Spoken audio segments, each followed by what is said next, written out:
전국 주요 도시의 장바구니 물가를 비교해봤더니 엘버타주 캘거리가 제일 저렴했습니다. 온타리오주 토론토와 브리티시 컬럼비아주 밴쿠버, 퀘벡주 몬트리올, 엘버타주 캘거리, 노바스코샤주 헬리팩스, 서스케처원주 리자이나에서 7가지 식품을 구매해 비교해봤습니다.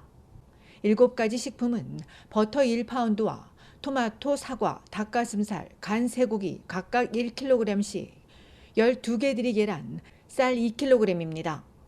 각 도시별로 2개 매장을 방문해 평균 가격을 산정해보니 캘거리에서 7개 식품을 구매하는데 평균 $59를 지불해 가장 저렴했고, 반대로 가장 비싼 도시는 $74인 리자이나였습니다. 다음으로 밴쿠버가 $73였고 헬리팩스와 몬트리올, 토론토는 $63에서 $68 사이로 세 곳 중에선 토론토가 싼 편이었습니다. 밴쿠버에선 닭가슴살이, 헬리팩스는 계란 가격이 다른 지역보다 더 높았습니다. 대도시에다 경쟁이 심한 토론토와 몬트리올이 다른 지역보다 저렴했고, 반대로 경쟁이 적고 운송비가 추가되는 도시는 가격이 더 높았습니다. 이런 가운데 지난달 식품 물가 오름세가 다소 둔화되기는 했지만 소비자 체감 물가는 여전한 것으로 나타났습니다. 최근 여론조사에서 응답자 3명 중 2명은 식품 인플레이션이 점점 더 악화되고 있다고 답했습니다. 실제로 지난 3년 동안 식품 가격은 거의 22%가 껑충 뛰었습니다. 식품 인플레이션 원인을 묻자 30%는 식품업계의 폭리 탓이라고 지적했고, 26%는 글로벌 경제 요인을 꼽았으며 20%는 연방정부를 비난했습니다. 현재 진행 중인 로블로스 보이콧에 대해 응답자의 70%가 알고 있다고 답했습니다. 이 가운데 57%가 보이콧을 지지한다고 답했지만 실제 동참 비율은 18%에 그쳤습니다.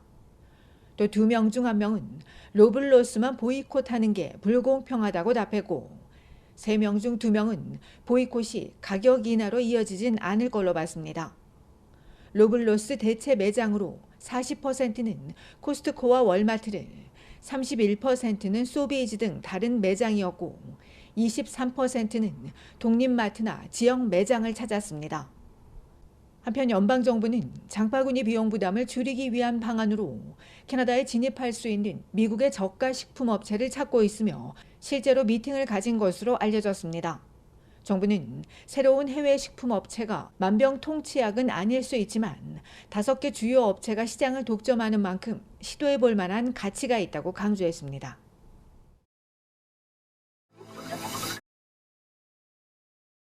대학생들의 자살이나 자살 시도 문제가 커지는데도 대부분의 대학들과 주정부가 이를 추적하지 않는다는 지적입니다. 전문가들은 실제 데이터가 없으면 문제의 심각성을 알지 못하고 결국 꼭 필요한 시기에 아무런 조치도 취할 수 없다고 경고합니다. 대학생의 자살 관련 문제는 코로나 팬데믹 이후 바뀐 온라인 수업으로 불안과 정신건강 문제가 더 커지면서 증가했습니다. 온타리오주 워터루 대학교의 한 학생은 팬데믹 기간 중 친구 1명을 잃었고 또 다른 학생의 자살 시도도 목격했습니다. 엘버타 대학 1학년 때 자살 충동을 느끼고 치료를 받았다는 한 학생은 지금도 가끔 자살 충동을 느낀다며 자신과 같은 학생들이 점점 더 많아지고 있지만 대부분은 이 사실을 전혀 알지 못한다고 우려했습니다. 한 학부모는 아들이 숨지기 전 같은 기숙사에서 또 다른 학생이 자살한 적이 있었는데 뒤늦게 알게 됐다며 쉬쉬하기보다 공개하고 적극 대처하는 것이 필요하다고 강조했습니다.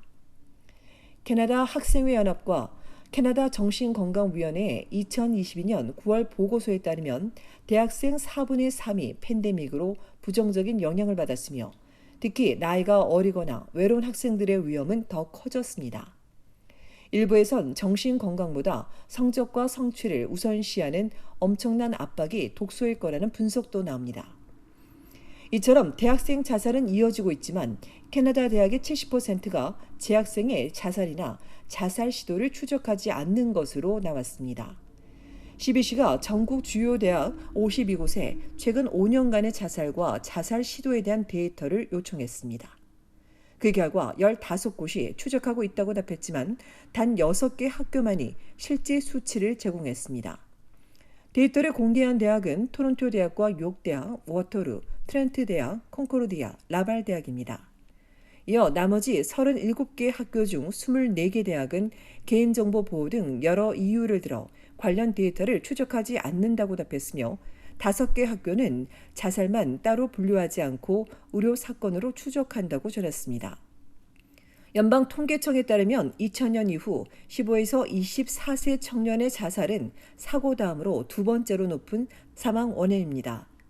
실제로 2018년부터 2022년까지 5년 동안 무려 2,500명이 넘는 청년이 자살로 생을 마감했습니다. 이에 전문가들은 위기 청년들이 언제든 도움을 받을 수 있도록 대학 기관들은 데이터를 추적해 나가고 정부도 관련 수치를 파악하는 한편 대학에 관련 기금을 제공해야 한다고 촉구했습니다.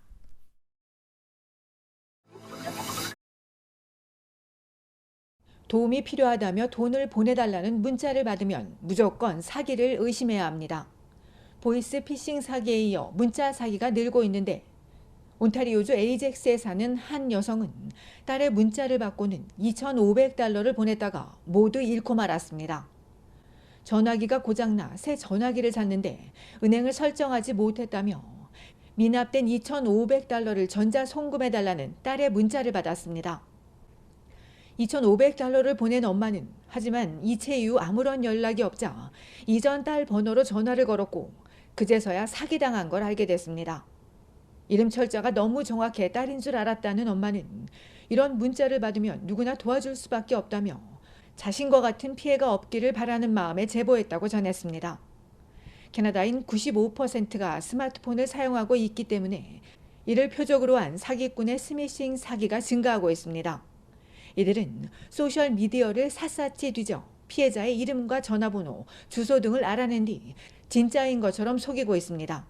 때문에 전문가는 문자 메시지만 보고 돈을 보내거나 개인정보를 알려줘선 안 된다고 강조했습니다. 이어 피해를 안 당하려면 문자 메시지 링크는 절대 클릭하지 말고 받은 문자의 번호로 전화를 걸어 물어보는 것도 방법이라고 조언했습니다.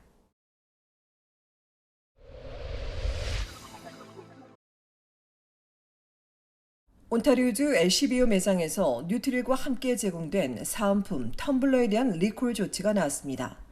사측은 텀블러에서 안전 위험을 초래할 수 있는 제조 결함이 발견됐다며 지난달과 이달 뉴트릴 사은품 텀블러를 받은 소비자는 즉시 사용을 중단하고 회사에 연락할 것을 당부했습니다. 한편 앞서 리콜 조치된 프리톨레이의 선칩 두 종류와 관련해 코스트코는 오프라인과 온라인 매장에서 리콜 제품이 낱개 또는 상자로 팔렸다며 소비자는 구매처에 반품해 환불받을 것을 당부했으며 이외에도 월마트와 달라라마, 소비즈 등 캐나다 전국 주요 마트에서 팔렸습니다.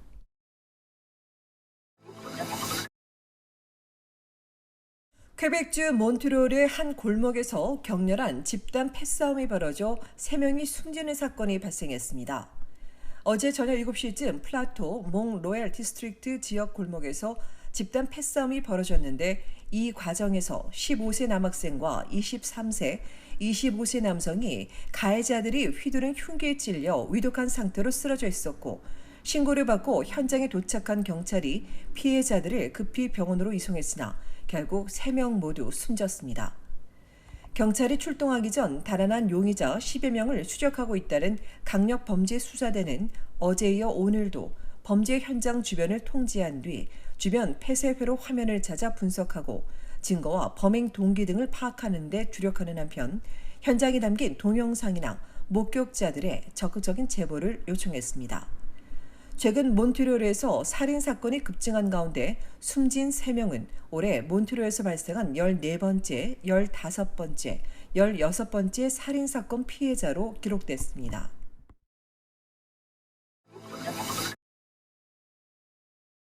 오늘 새벽 0시 20분경 온타리오주 토론토 다운타운 이사벨라와 쉘본 스트리트에서 총격 사건이 발생했습니다. 경찰이 블러스트리트 남쪽에 위치한 건물 뒤편에서 피해 남성을 발견하고 병원으로 이송했으며 생명이 위중한 것으로 알려진 가운데 경찰이 자세한 사건 경위를 수사 중입니다.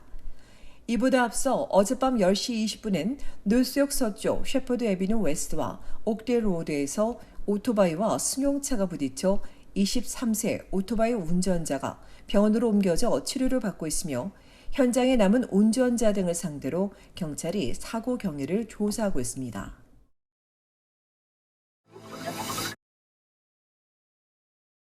이번 주 토요일과 일요일 양일간 온타리오주 토론토 곳곳에서 역사와 문화, 건축 양식을 두루볼 수 있는 도어스의 오픈 행사가 열립니다. 지난해에 이어 올해도 모든 사이트를 전면 개방하는 행사로 평소 일반에 공개되지 않거나 회원들만 입장할 수 있었던 건물들과 아트 스튜디오, 로우베이 지하철 역사 등을 포함해 모두 150여 곳이 개방됩니다. 특히 토론토 동물원 50주년을 맞아 처음으로 멸종 위기종들이 있는 생약 부서와 온실 등이 있는 와일드라이프 헬스 센터가 공개되고 미드타운 모터클럽과 100년 넘은 레드우드 빌딩, 6대학의 앨런 아이, 카스웰 천문대, 초콜릿 연구소, 텔레비전 박물관 이외에 맥켄지 하우스와 스카보로 박물관, 토론토 시청 등도 둘러보고 즐길 수 있습니다. 도어스 오픈 운영 시간은 주말 오전 10시부터 5시까지로 일부 시설은 하루만 개방하며 이에 대한 자세한 내용은 토론토시 홈페이지에서 확인할 수 있습니다.